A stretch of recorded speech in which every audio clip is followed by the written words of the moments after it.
Mama, batata, mote betwe. Mote bisusu. Mote. Ina musalaka sambe tukuta na bu. Ubanza beli nyusu tuza bakebe tumekuma na tango ya ko préparer l'élection. Parce qu'il faut que ça va il faut que ça va savoir ni ngeme kuiza la ao. Il faut beto solo là. Il faut beto ya oina umelomba na beno uboyai beto sanga. Uzaba beno be beno zaba mungu. Ina ve. Ça te ve quand même tout ba que no beto manga beto. Nge pesa diave. Mais pesa TTV. Nous on a pesa candidature à Mounou na députation nationale Samu na ville ya Boma. Na va musala ya nous on a tete solo là. Nous on a tete pour expliquer pourquoi nous on a pesa candidature na députation nationale na Boma. Samoni. Par raison que quoi de mingi, mais moi qui énumérer quelques raisons. Il y a me pousser mou. Il y a coupé ça, il y a couzona coupé sa candidature à mon abo. Il y a tête mouké ressortissant, il y a bas fleuve. Ville à mounou to capitale à mouké Boma. Raison à tête à ina. Deuxième raison, investissement na munu muke tulaya mingi awa na Boma. Donc mumuke zona toujours ville ya Boma to bola ya Boma, en tout cas betu vwanda na mwa ba entreprise ya ke salisa betu na ba mambo mingi mingi. Zaba, je crois que moi, bilemboya me pesa beno. Kala beno tala beno mona que betu betia en tête, betu sonika Petrobaf. Nani zaba Petrobaf ana na beno ke lao. Petrobaf ya ke société aina wana na période bazaba. Please me puisa rabitaye Boma sama Baba carburant à l'aise. Je crois que la Boma awa souffrance à carburant na période na kwanda. Ba carburant kwanda katwa na matadi wamekuza tina Boma na kusosa carburant. Yaani na kumba Petrobaf kuzaza hapa na presque partout. Mais tout ça là on ne gagne presque rien parce que c'est la toute là. Il y a pas de il y a voilà le monde. Souci à Ivanda Kawa. M'a arrêté ma décision. Si les gens vont appeler na banque tout Ivanda Kangama, bame banada kuisa na boma, tibe tuwezi kula banque hii, pena kumona ro bank. Que activité voilà na boma ça de la politique Ivanda ve. Ivanda ve na ba mission politique. Ben mona mouvé en 2006 estimé que bapanke kuna baino kopesa ba candidature bakesala quelque chose finalement vie a na boma vie R20 bayake sana R20 bazaba R20 bekubwa ba société kena kukanga mena bralba mekanga bakuzabaka même ba mesure que ba véhicule plat bilokos vanda kuza dia kave ba véhicule à tel âge kuza dia kave alors il y a une attaque à mavwanga mingi na bomba na telle enseigne que situation bandaka on s'est détérioré là qui m'a mosifié yao bon betu banka bato betu ke vanda kuna ba kwa betu so nambo mumi bikamu yango ni problème ve. Mais l'air bete kuma na suka kuna bete banda yufsana parce que ben voté que il n'y a pas très longtemps dans 2011 awa ba ina ke na pouvoir a na boma ben de voter que kala mo yufsa ben bilan je crois que il y a que Vanda peut-être 20-30%. Hein? Vous avez belé? Zéro. Donc, nous avons encore des détails, mais nous avons la salle à calcul. Ni ni kena kusala, ici kena kufua. Maintenant tout le monde est mega yufsande. Ah, pour Massoua kena kuisave. Ah, pour que me kumagaga Massoua une fois par mois, une fois tous les 45 jours. Ma compagnie ni ça kufua. Par exemple, Moutou, qui est la province en Kaka, ça m'a dit que diriger la compagnie qui est Tikabe. Mais ma politique, Bakele Awa. Bakele.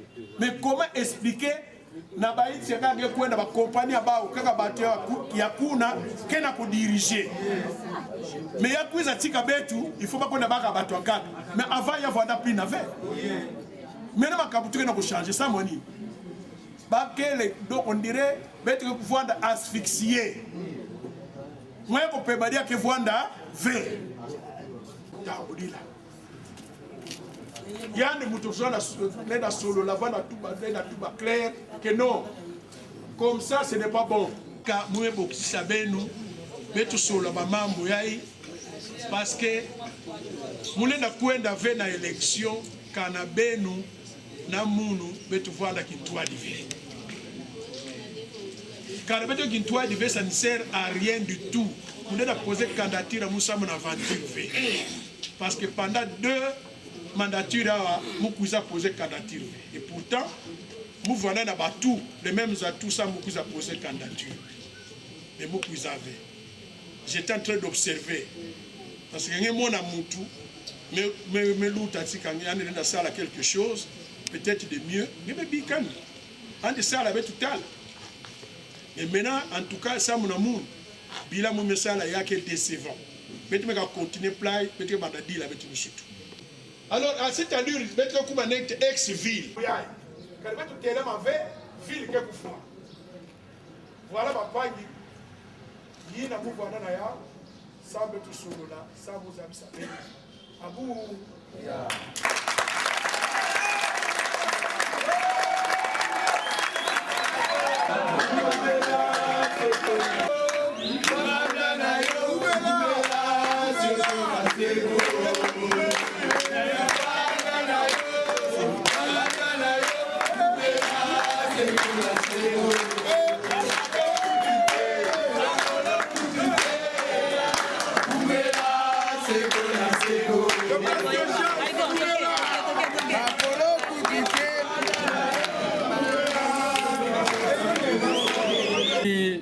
tournage avec tout le monde.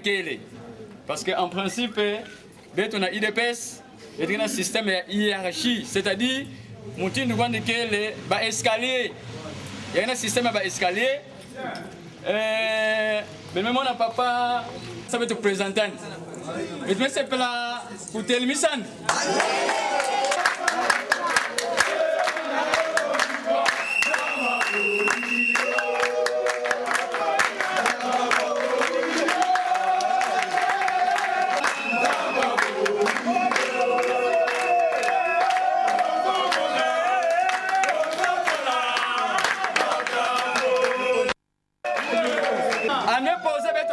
Avant de te présenter, à me poser cette question, ça me dit que avec mes rima.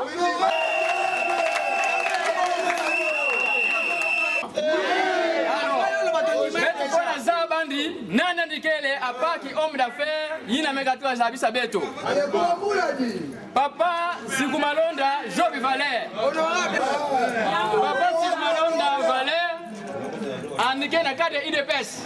On a adjoint, il y a IDPS, il y a Congo Vimba.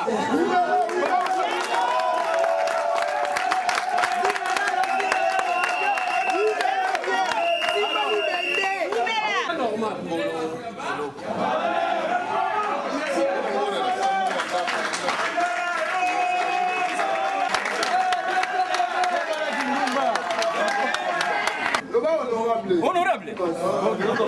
Alors, maître Pesandinga na honorable Job Valère, ça m'a dit mettre la discipline na pas ndinga kutubila betu. Tout ça na IDPS kuna nono. Yake kwanda logo ya donc yake regroupement politique. Samu il faut que ça seuil. Donc limite. Alors, kanange mosi yake kwanda difficile. Il y a des partis qui sont sangana. Betu me sangana ba parti na kati ya nini betu ke au moins 15 partis ke na kati. Donc betu me sangana pour ça betu kokisa seuil to limite ina seni melomba betu. Donc parmi les partis là, il y a le parti et lui il est le président interfédéral, il y a parti il y a FPN à la ville, il y a Boma.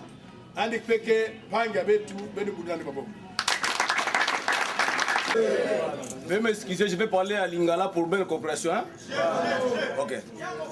Président, Nazar, la question qu'on a posée, il bosse na yo. Makamolobi, et ça linga passi, on a raison pour le balikamo pour na tout le monde makamaboité. Donc faut mingi, na ma yoso makambao te makamolobi ne, au fait que moté mananga. Na la question kaka moko ya reposer liboso na yo funa loba donc le kola mona mkeka boite ka le kola tabana singa bakanga boite tozo mona logo oyo nde esali pasi bakasi ya misulanga na line logo nali mukolo logo ba IDPS belé la RDC ba fondé ba sali yango na ebité IDPS nindi oyo yo to ke na yango pe toza pa ya nani poto ke na yango ponga na zoyeba ke IDPS za kaka moko. Très flatté et très content parce que on n'a pas préparé cette rencontre, c'était improvisé. J'ai juste lancé un appel pour rencontrer les gens et j'ai vu que spontanément ils sont venus. Je suis très flatté. Comme je viens de le dire tout à l'heure, c'est ma ville.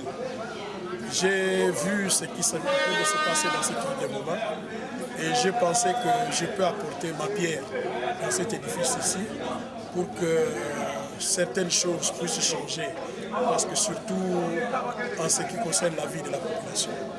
Et j'estime en tant qu'opérateur économique que j'ai beaucoup de choses à faire ici et j'ai besoin d'être accompagné dans ce que je vais faire. Non, je ne suis pas d'abord, je rectifie, je ne suis pas premier conseiller, je suis conseiller en charge des hydrocarbures. Mais un conseiller, il donne des conseils à quelqu'un et c'est celui qui reçoit le conseil qui apprécie. Donc il n'a aucune décision, vous comprenez?